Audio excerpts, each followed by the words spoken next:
So you've got this really tiny setup and you're torn between these two sets of speakers because the price difference is pretty hefty and you're not sure whether or not the cheap ones are good enough or the expensive ones are actually worth the extra money. Well, you've come to the right place because we're going to try them both out and I'm going to tell you what I think. No holds barred. So hello everybody and welcome to a new video and welcome to my channel where we talk about everything music from death metal to Queen and everything in between. Before we even get started, let me tell you right off the bat, this is not a sponsored video. They're not paying me to do this, but in case this video actually does help you out and it helps you make a decision on which one to buy, I will include some affiliate links in the description box below. That way, if you click on the link and you buy them, the channel gets a small commission and it helps us out big time. As you can see, I've been downgraded to basically a walk-in closet, so this is going to be my main setup and I need to condense down, I need to get some small speakers. So I was talking to a couple of guys that are in the music industry that really know their stuff and they both mentioned the IK Multimedia speakers. And honestly, of course, I've been an IK Multimedia fan for a long time because one of the first plugins I started using for guitar recording was actually Amplitude 3. So I went online and I started researching them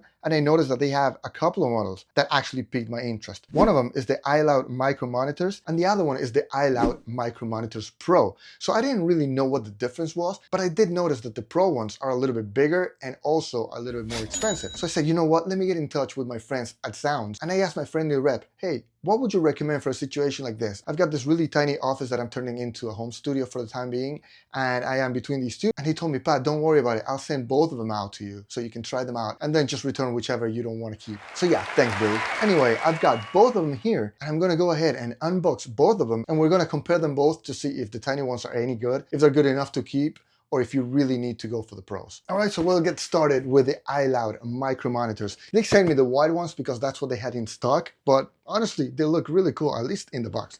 Look at that beautiful color box. All right, anyway, so let's open it up and let's see what they come with. Wow, look at that.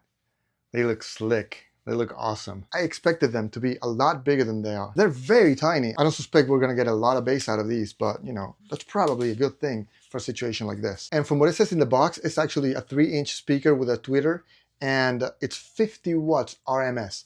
Now, one thing I noticed is that one of them is actually powered and the other one's not. This is basically a slave of the other one, that's the master. So immediately that makes me feel like it's aimed at, you know, an end consumer, but they are aimed at home studios. So yeah, I love the fact that they're so light. This is ridiculously light.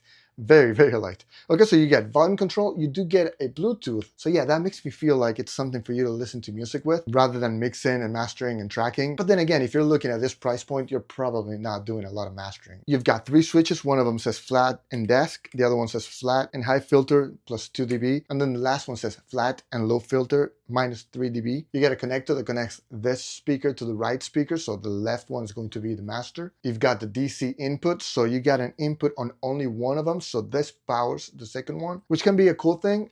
You only need the one outlet. Then you have like a mini plug input, like an auxiliary input, then 2 RCA inputs, and then of course, on and off, which is a switch that goes from left to right. Let's see what else is included. Okay, so in this box, other than the 2 speakers, you get the RCA cables, which is mini to RCA, so an 1/8 of an inch to an RCA, so you can plug in, let's say, your phone, MP3 player, your computer, iPod, etc. You get a very hefty, I guess, proprietary cable that links them both together. And of course, the power supply. So yeah, awesome. They look like quality stuff. They do seem like an end user kind of thing, like something that somebody would buy to listen to music to the computer, you know, at very good quality and maybe at very high volumes, but not quite something somebody would use in a studio situation. But let's give it the benefit of a doubt. Let's check it out and let's see what it sounds like. Let me go ahead and test them out and tell you what I think of them.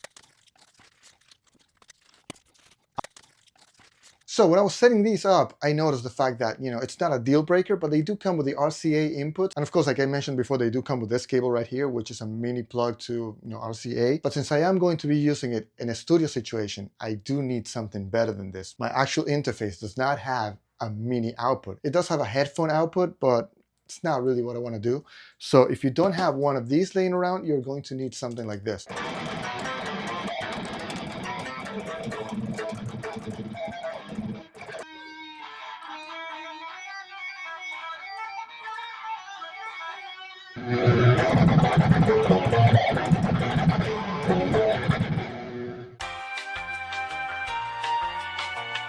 Anyway, sadly, after 50 minutes of recording, I checked the audio and for some reason the mic just decided not to record any of it. So yeah, I'm gonna use a lot of that for B-roll, but I'm gonna trim down this second part a lot because Sadly, I'm not going to remember everything I said, and my first reactions are not going to be first reactions at this point. So I kept this speaker around for comparison's sake, and you can see that the Pro ones, the black ones, are a little bit bigger. They're about an inch taller, and you actually get a 4-inch speaker instead, or what it looks like a 4-inch speaker anyway. Now also, this one comes with a built-in tilt, which is really cool, but you can also screw these in to like mic stands or like, speaker stands. And I forgot to mention that, but it's also true for the regular micro monitors. Okay, so now these guys have volume control. You get 4 different buttons here.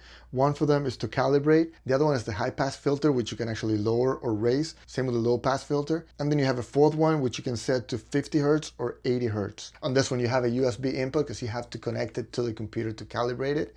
You have an actual power button instead of a sliding one. You do get an RCA and of course the XLR, which most of us are going to have, and the power input. Now, I like the fact that it's just a power cable. You just plug that in straight to the wall. You don't actually need like a power brick. So that's really cool. I really prefer that because, I mean, honestly, these things can get really crowded. Now, this is the piece of resistance. This is the ARC mic. Now, this is supposed to be really awesome because by using this microphone and the app, it'll analyze your room. And what it will do, it will actually play some sounds and it'll analyze the way they come back to the mic. So it knows what it's sending out, and once it reads it, it's going to analyze it and it's going to EQ it back, and it's basically going to correct anything that your room is actually adding to the mic. Okay, so for this to work, you need an XLR cable and you need to download the ARC app, which we're gonna do right now. All right, so let's test it out and let's see what it sounds like. But I'm gonna tell you what I think of it and the speakers and the other speakers after we're done. All right, let's check it out.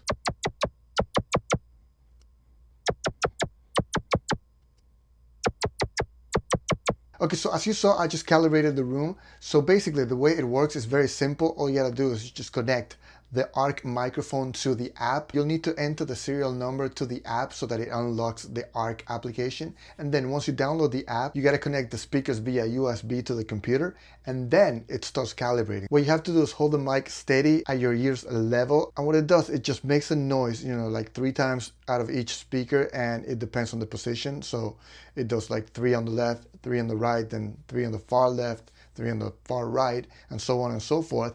And then it basically just analyzes that and it kicks back a little corrective wave, which is really cool. And as you saw, it takes about 2 minutes. It says that it takes about 6, but it doesn't. It took about 2, maybe 3 minutes, or at least it felt quick to me. I felt like a NASA engineer for a second. It was really cool. And then it basically creates an EQ, like a curve, and then it shows you the curve and you can actually bypass it or not. Okay, so now what I'm gonna do is I'm gonna listen to a song, I'm gonna listen to it bypassed, and then I'm gonna kick it on to see the difference and to see if it actually makes a big difference. And I mean, it does make a difference, but I'm gonna see if it actually sounds better or if I can hear an actual difference, within a mix. And I'm gonna get back and report back to you.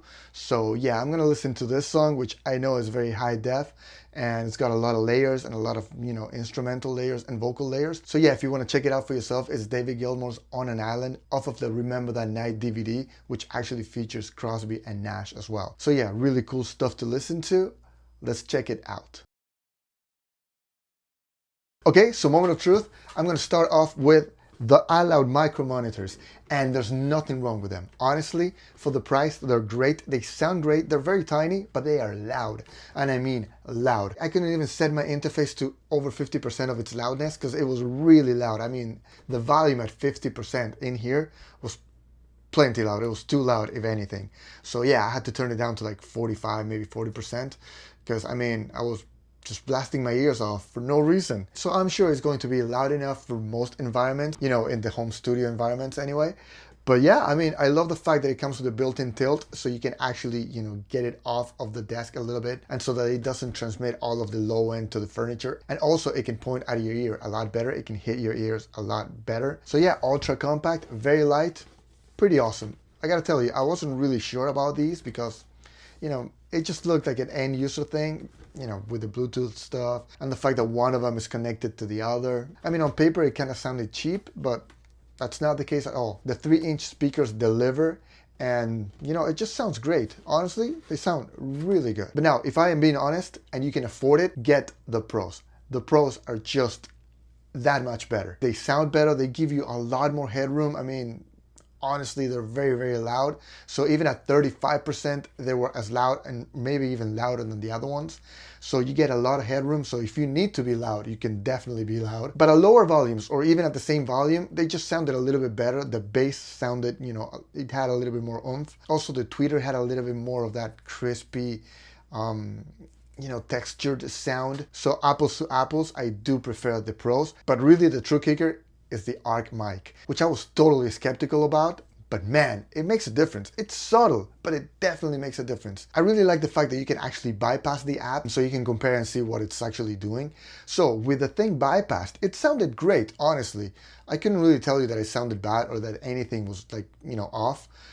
The room itself, luckily, it's pretty good. It sounds really good. It's very, very dulled down. I mean, it could definitely be improved, don't get me wrong, but just a couple acoustic panels here and there and it'll do the job. But once I engaged the app and, I used the calibrated curve, it actually sounded, more rounded. It sounded more even, for lack of a better word. It sounded flatter.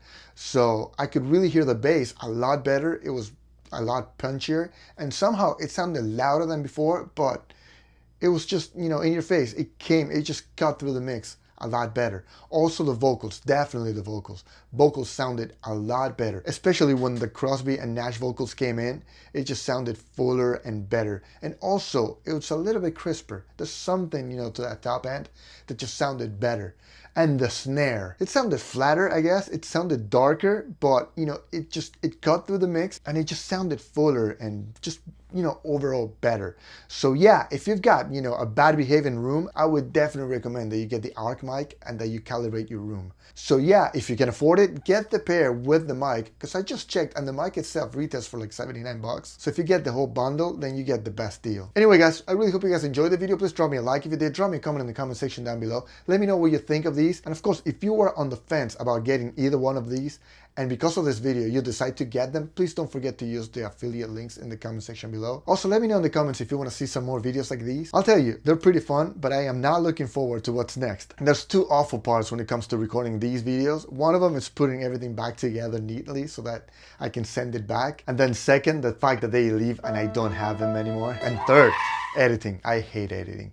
Anyway guys, I'll see you guys next time. Pat out, metal on dudes.